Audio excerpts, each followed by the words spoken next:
we chose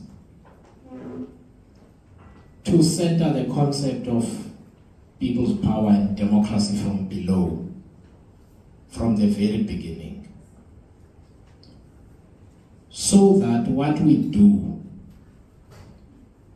is not based on the idea that someone like me is the savior of the people. If we are honest to the concept of democracy itself, a government of the people, by the people, and for the people, it is the people that must drive what happens in the democracy. And so we've gone to people with that idea to say, nobody is coming to save you or us. And if you do not stand up and choose the political agenda that we should center in this effort, then we are not going to get the outcomes. And so I get this. I know this is not what you are saying, but when I'm here and I'm speaking big English, people wonder whether I can speak to the people that gave birth to me in my village and be relatable. Because it might feel like that distance. But I want to say, it is precisely that background and an understanding of the gap that exists as a result of the kind of situation and society we have. That people like me who still lives in the village, but has had the benefit of an education, must work with others to construct a politics that closes that gap. And that's what we're trying to do. So we try, and those who haven't seen our manifesto, please have a look at it. It is written in the way that you speak to your family about the issues that affect you. It doesn't have isms. We've tried to avoid them completely. The things I was saying here about women and daycare and GBV and all of these kind of things are things that people have said to us are important. So what we are trying to do at this moment, the center of our campaign, is to say, those things you told us are important are now in our manifesto. Let us go and fight for them. And of course, we will do the things you are talking about, which is to show up where we need to show up and be visible, not just in the posters. But I must also say, as someone who grew up in a conservative home, and I would say conservative in the black people sense, one of the things I still have difficulty doing is going to campaign in a church. I can't do it. I cannot do it. Sure, I cannot do it because, and I'm not saying, I get invited to come to church, listening to someone read your profile, because it usually is about what we've done, not who we are. So I'm going to tell you who I am and where I come from, so that you can get an insight into what informs what I do now. I am from Zwelicha location in Mqanduli. I am the child of a single parent. My mother left me when I was 3 weeks old because she had to work, and my grandparents raised me. The reason my name is Songezo is because I am the first grandchild at home. So those who understand isiXhosa, I think it's the same in isiZulu as well. Ukongeza is to add to what is already there. So my grandparents named me. My grandfather gave me my name. And I went to Pangindlela Junior Secondary School, as the doc has said. I grew up herding cattle, sheep, planting maize, so I'm a rural boy.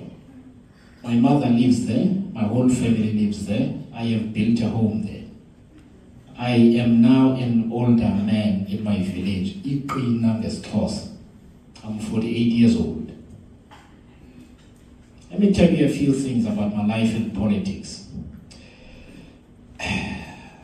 I don't know if parents still buy Christmas clothes for their kids, but when we were growing up, I think there'll be few people who remember, in December, you would get Christmas clothes.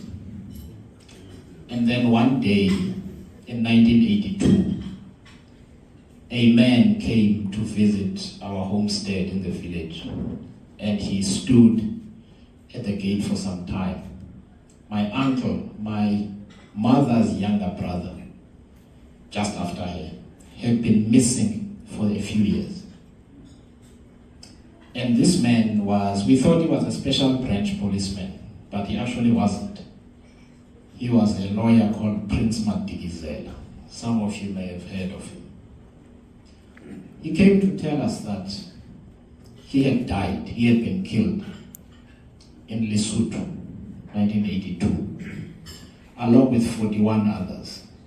He was a member of MK, so that's why he was missing. To a 6-year-old, that's what you know. My grandmother, who was a very strong woman, if she lived in a different time, she would have been a chief executive or a president. She was a strong, resourceful woman who was able to raise 6 children, including my mother. It was the first and only time I heard her crying, and that shattered my reality. Apart from the fact that we never got Christmas clothes, obviously, the next day, and we didn't get Christmas clothes that year, the whole thing just destroyed my grandmother, and she died in 1990. My grandfather, who, together with my mother, had been the pillar of our family, was so depressed by both developments, he shot and killed himself in 1999, the year I was supposed to graduate. I don't have graduation pictures because I couldn't bear to go to the graduation ceremony and my grandmother and my grandfather were not there. In 1993, the first year of university, so there was a bit of confusion in my bio there. So I tried BCom first, and I hated applied statistics so much, I dropped out. That's how I ended up in communication. But in 1993 was my first year of university.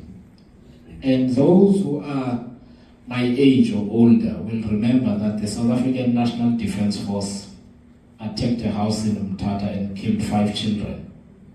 One of those was Tando Mtembu, a friend of mine, very close friend of mine. Like my uncle, he had been shot beyond recognition. So this democracy that we have, many of us have scars from it in different ways. Mine are psychological. For some people here, they are both psychological and physical. And when you understand the price that has been paid by so many to build a country that we can be proud of, and you look at what's happening now, it cuts very deep. You ask yourself, what was that for? I get pained because my grandmother, to the day she died, my uncle was 23 years old when he was killed. She always said that, our kids died for nothing. Because, like back then, the ANC leadership also couldn't come. They were going to get arrested if anybody from the ANC came. So it felt like, her son had died and the people that had taken him away never bothered to show up for his funeral at all. But Christian came to our family.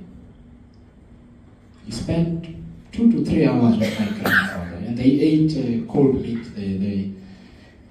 Those who come from villages will know that the meat that gets cooked today isn't as good as the meat that you eat tomorrow when it's cold. And that's what they had. And I felt that I'd never seen my grandfather being so optimistic and upbeat. I also couldn't believe how soft Chris Hani's hand was, because as somebody who was in the bush for so long, I thought he would have really rough hands, you know. But what am I saying here? When we talk about the state of the country, it's often framed as whether you are against one or other political party. It is possible that the reason some of us get into politics, comment about politics and so on, is not because you do not like a political party. It's because your whole life has been shaped by events and people and a belief system that says certain things are important and they need to be done. Because that's the country we want to build. And people died and went to prison. Parents suffered. People's hands and brains were blown off by bombs and so that we could have not just a democracy, but freedom. Freedom to reach our potential. Freedom to be safe. Freedom to live in a society that is fair and to prosper and become wealthy. And hope for a country where the term the poorest of the poor does not get used anymore, because such does not exist. And so when we get into political discussion, the first thing I want to say is perhaps we need to take the party politics out of it and consider the moral reason why one would want to get into politics. I am a child of my village. From one end to the next is about 1.8 kilometers. I've walked the distance and my watch tells me. We have 3 taps. To fill a 5-liter bucket of water takes about 20 minutes because the water pressure is so low. I do not think in my lifetime we will have a flush toilet and a sewerage system that works. And we have accepted this as normal. Which takes me to my second point. It has to be possible to set a higher standard of what a decent life looks like.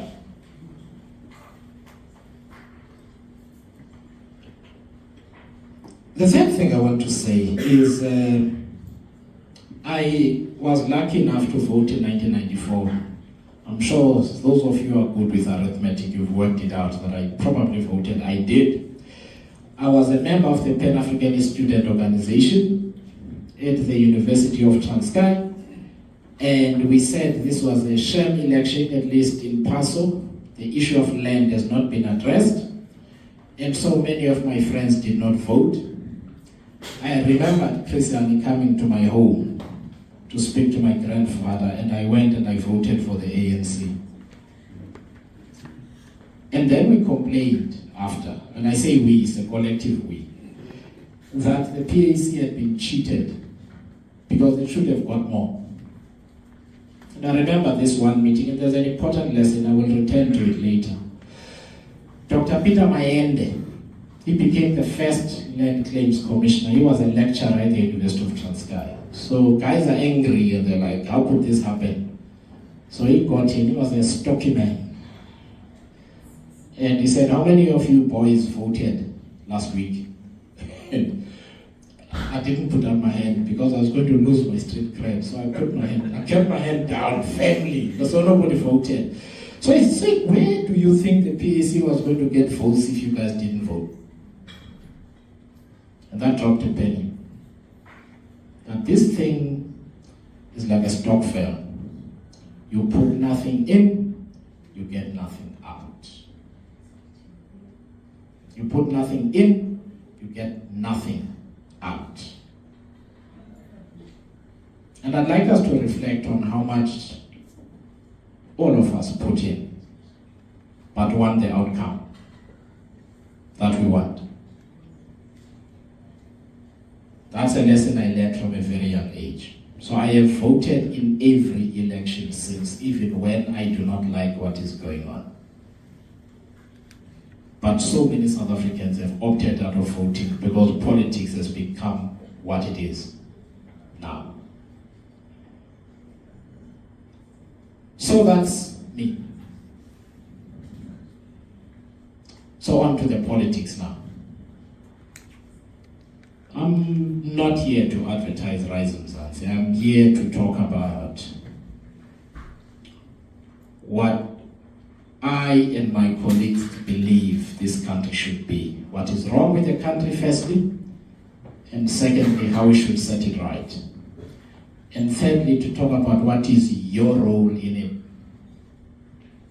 I do not have special powers to do anything by myself or with just my colleagues. Like I said, democracy is a stock trade. You put nothing in, you get nothing out. So, we've had 30 years of this arrangement that we have. I remember very well, and I'm glad there are some white South Africans in the audience who appear to have been alive in 1994. So the reason we ended up with the electoral system we have, for instance, is because there was a fear that minorities would not be adequately represented in parliament. And so we had a proportional party list system, so that even the smallest party could be represented in parliament. Today, we do not know who represents any constituency in parliament. We don't know, right? We may know who may be deployed in your area by a political party. But I would be very surprised if most people here know which member of the provincial legislature or MP is deployed to their area and you are connected to them. I challenge you to tell me. Most of you most likely do not know. That is not normal. The question is, so do we keep this arrangement as it is? There are also problems with our mindset. And we use terms such as poverty alleviation, not poverty eradication. When somebody is alleviating, they're trying to make the thing a little bit better. Just a little bit better, so that you don't suffer so much. But suffer you do. That's what it means in practice. We do not want to talk about building wealth. That people, it should be normal for many more people to be wealthy and have enough money to start a trust fund for their kids and so on. That's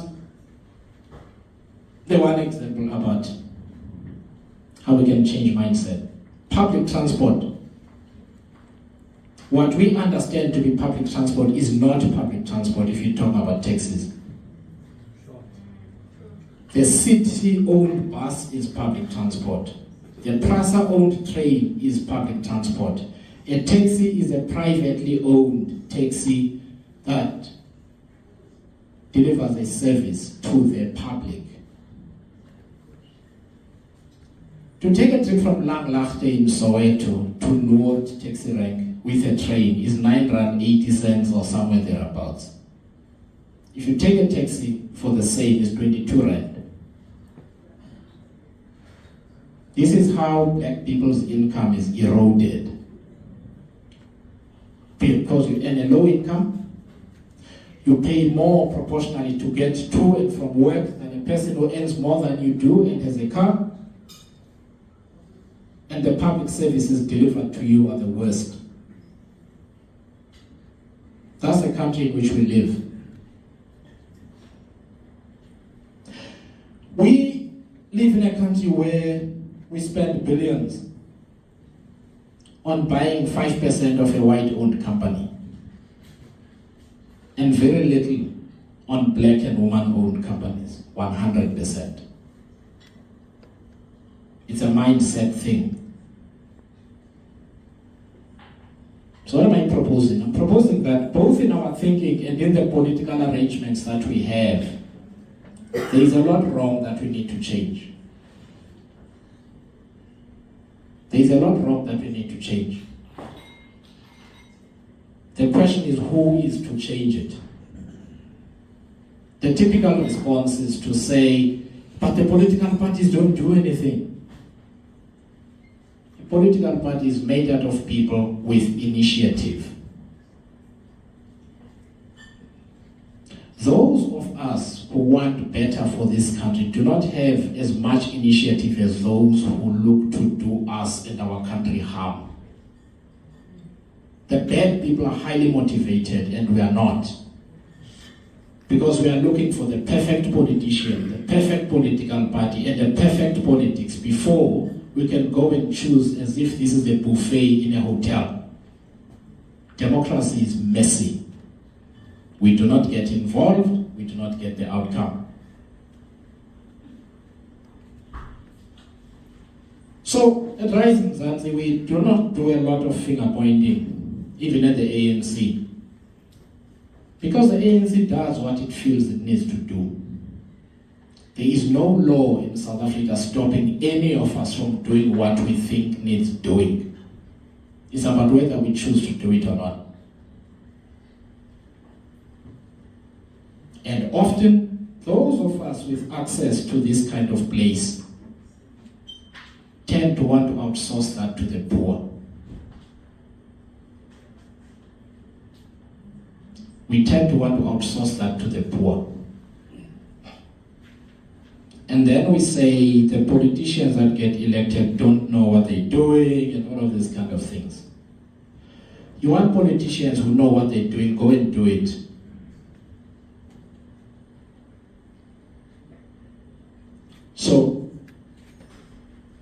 So we then named this organization RISE Mzansi because it's not about me or my colleague over there and that colleague over there and so on. It's about what all of us can and must do to make true the concept of people's power, to make democracy work, the concept of democracy from below, where the people feel that the purpose and function of politics reflects what they believe is most important in their lives.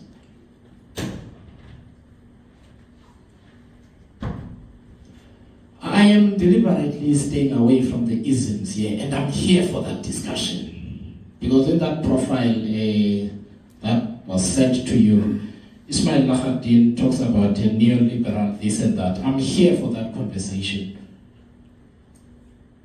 But that conversation can also engage us in a world of fantasy and abstract notions of what politics is about.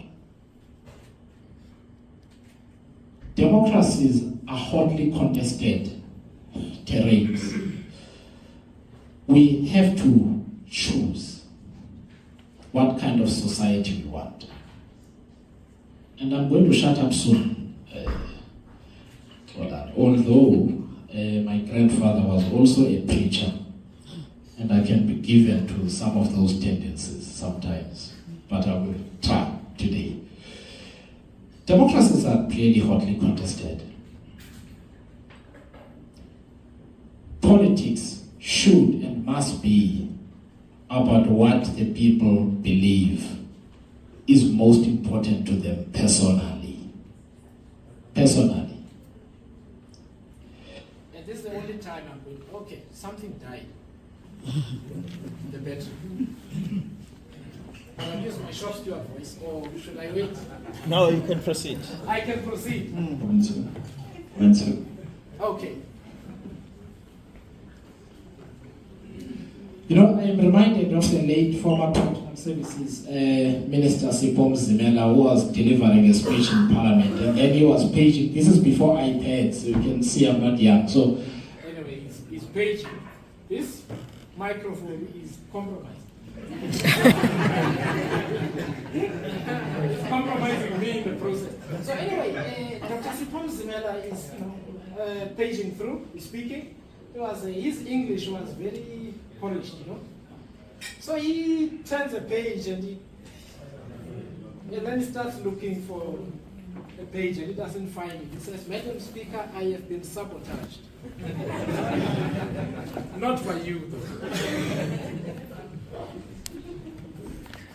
And so, I was saying democracies are really hotly contested.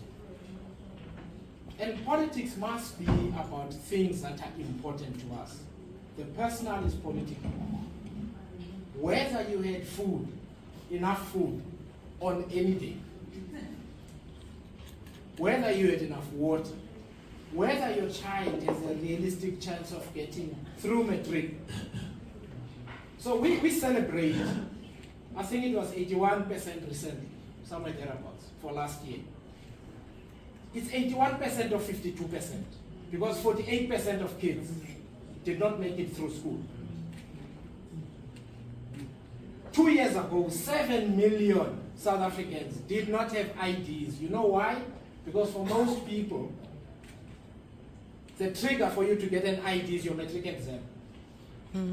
If you don't get to matric, you don't apply for your ID and you drop out of the system. I have met people in their 30s who do not have IDs. Those people do not exist. So we'll get to the isms. We need to talk about the purpose of politics. And whether we think that kind of thing is okay. Which takes me to the last two things I want to talk about, and that's how we understand, therefore, what a solution is. We engage in a lot of false narratives. When we talk about job creation, for people who can only get a piece job, and therefore cannot earn a living wage, how are we to do it? So I get very upset when someone is talking about job creation. A job is not something you create like that. It matters. The quality of the job that you have matters. We cannot condemn millions of people to piece jobs, to a life of piece jobs, where they don't even qualify for UIF when they lose that job. But it's got to do with how we understand the purpose of politics. And the standard that we choose to set for ourselves to say, even as we celebrate the 81%, we remember on the same day that there are those who did not make it, and we dare not forget them. It is about understanding what racism really is rather than racist insults. Racism is not someone calling you the K word. That's a racist insult. Racism is about being a black woman who has to wake up at 3 a.m. to be at Melrose Arch Centre at 7 a.m. and you take 2 taxis and a train to get there. You earn too little income. You come back at home at this time and you never become a mother to your children, because in order for you to feed them, you must also neglect them at the same time. It is about understanding that colonialism and apartheid are still with us in that way. Because colonialism and apartheid were about what? They were about breaking the black family structure. You have to leave your home to go and work in Johannesburg or Cape Town and not be around to be a father to your children and a member of your community to keep it safe and stable so that you can earn an income. So how we understand politics must also be about restoring that which restores community. So when someone just talks about job creation, it's like we're going to throw jobs at them and it's going to sort out everything, but the mothers and the fathers are still not there. And then children fall into all sorts of social ills like drug addiction.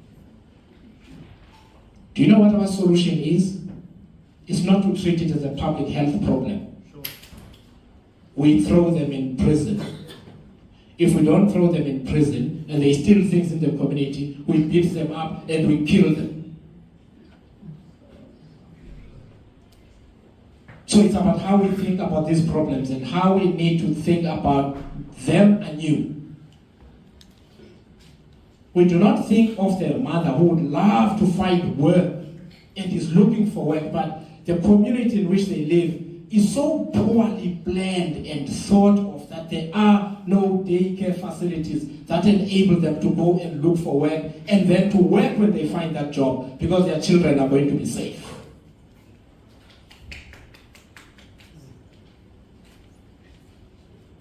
So, this is why I am not what I have done. Lived experience matters. So I'm the child of a single mother. I said there was a reason I told you that. Because my mother had to leave me to earn a living. And many of you here, your mothers and fathers had to leave you. And you know what? Some of us, the women who looked after you also had to leave their children and they couldn't afford someone to look after their children. So this is about aspiring to be a different society first here. And then understanding that the role of politics is that it gives you the power to change things institutionally, to allocate money differently and so on. The last thing I want to talk about is how we understand what is in the interest of black people as black people. And how we understand non-racialism.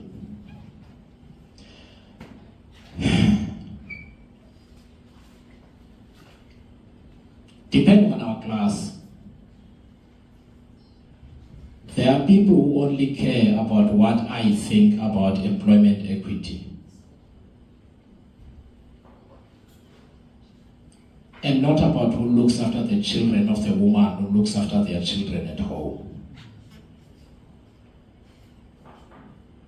The children whom nobody helps with homework and will not finish matric as a result, and will be disempowered from their teenage years. And then we talk about black economic empowerment. It is about understanding that the fortunes of those with better means and better opportunities must be tied to the fortunes of those with nothing. If we cannot think of it that way, we are being dishonest. We are being uncaring. So this is why it is important for someone like me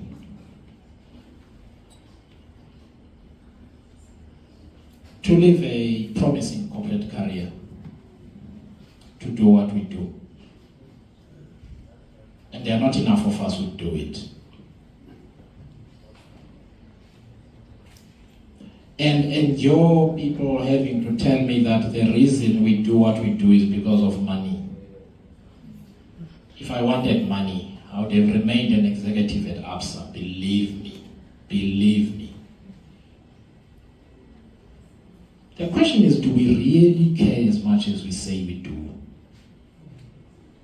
So we can have the discussion about the isms when I sit down and you ask me about George Soros and neoliberalism and all of those. I'm here for that conversation. I am here. I am not going anywhere until we are done talking. But I need to speak to the soul. Because we hide behind these isms to have a conversation that does not connect with our soul and who we are and what we need to be. We stay in the abstract to explain why to ourselves why we do little or we do nothing. There is no possibility of change without organized politics.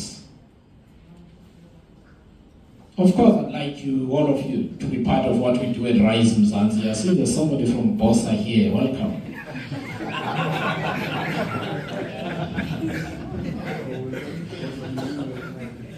I'm not going to make you stand up and greet everyone.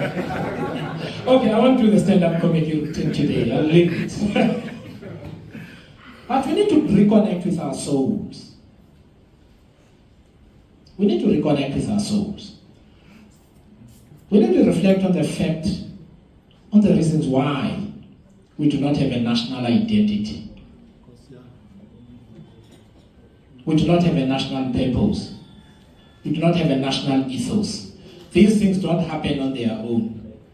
We must stop being a people to whom things happen. They're always doing it to us. They're always doing it to us. They're doing this to us. They're doing that to us. They're doing this to us. They're doing that to us. They do it to us because we are powerless, because we've learned to be powerless. We've accepted being powerless in our minds.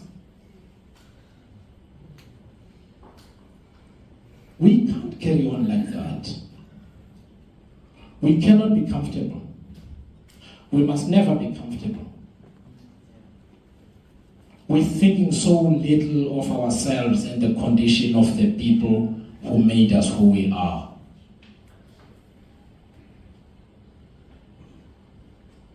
We need to get into the politics of the soul now.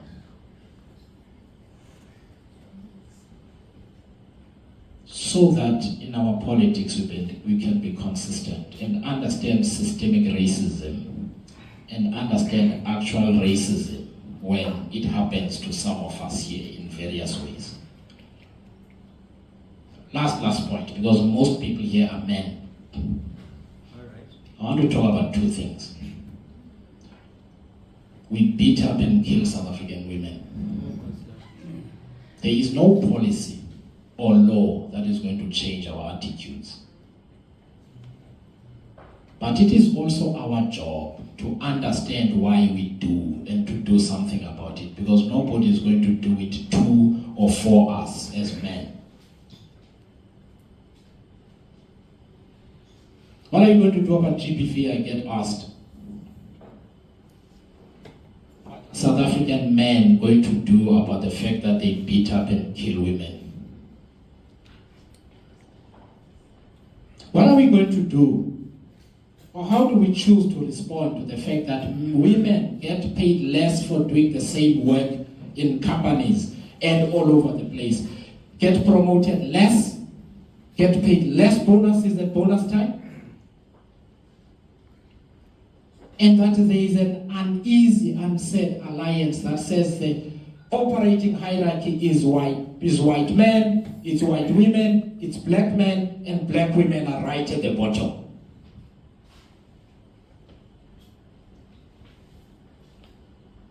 Those of us who work in companies, go back and look at the announcements of promotions in your company. So ask yourself why you don't feel that that's your fight also to fight. We must ask ourselves why we as men sometimes don't feel that that's also our fight to fight. Because we don't. And it's important that we think about how we define blackness. I'm getting close. I have been asked sometimes, what do I think about the treatment of a certain black executive? And the fact that they were not promoted. And you know that guy. You know a few white people with a more transformative attitude than that person does. And because they didn't get that job, they feel that the color of their skin must protect them, and I must stand up and support them. When they were up there, they were not willing to do anything to drive the same transformation. But that person is black, and therefore must go and defend them. This is how we self-harm.